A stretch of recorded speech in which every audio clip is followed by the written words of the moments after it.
First of all, to do a chemical calculation, you need a balanced chemical equation. So I've balanced this equation. I have methane plus 2 moles of oxygen yields 1 mole of carbon dioxide and 2 moles of water. Now the plan to go from one substance to another substance looks like this. If you are given the grams of one starting material, you're going to need the molar mass of that starting material. Then you're going to need the molar ratio from the balanced chemical equation that gets you into B, and then you need the molar mass of B, whatever you designate as B. And that will finally give you the grams of B. So let's say we're starting off with 50 grams of methane. Okay, the first thing I need is the molar mass of methane. I know that 1 mole of methane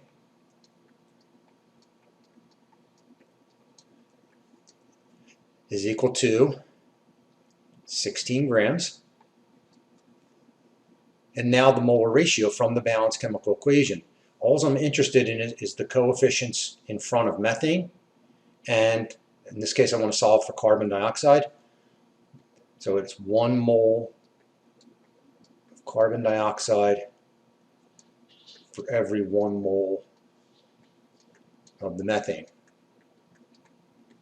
And the last thing I'm going to need is the molar mass of carbon dioxide. So if we look at carbon dioxide is 44 grams of CO2 per 1 mole. So I designated my starting point as the methane because that was given. I needed the molar mass of what I started with. Methane is 16 grams per mole. The centerpiece of this problem, which is the most important piece of this problem, is the molar ratio. That gets you from A to B.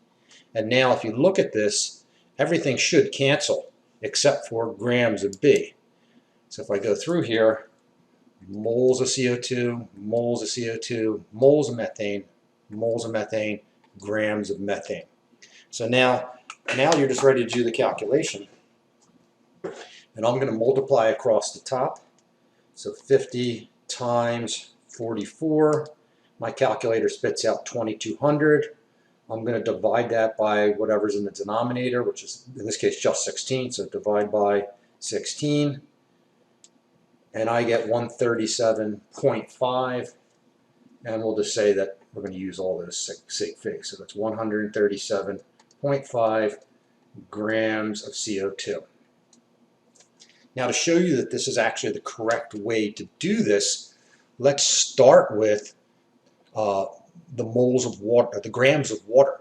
So if we're given that we have 50 grams of water, and we want to work backwards through the problem, in this case solving for methane.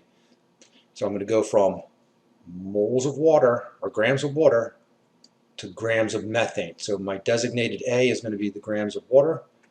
1 mole of water is 18 grams. Boom, boom. Now I need the molar ratio from the balanced chemical equation. The ratio should be 1 mole of methane, because that's where we're going. We want where we're going in the numerator. And then in the denominator, we want the moles of water. So this is coming from the balanced chemical equation. This is the centerpiece, the molar ratio of our problem. And the last thing I need is the molar mass of the methane, which we now know is 16 grams of methane for every 1 mole. And again, if you set this up properly, everything should cancel using dimensional analysis. So the moles of methane cancel, moles of water, they cancel, and then the grams of water, they've already canceled. And now I'm going to do the multiplication across the top. So 50 times 16, my calculator spits out 800.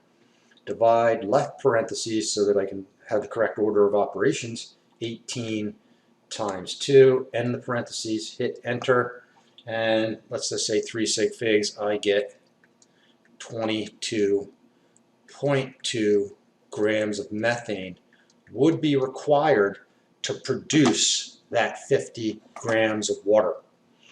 So I hope this helped. If not, I'll be in touch.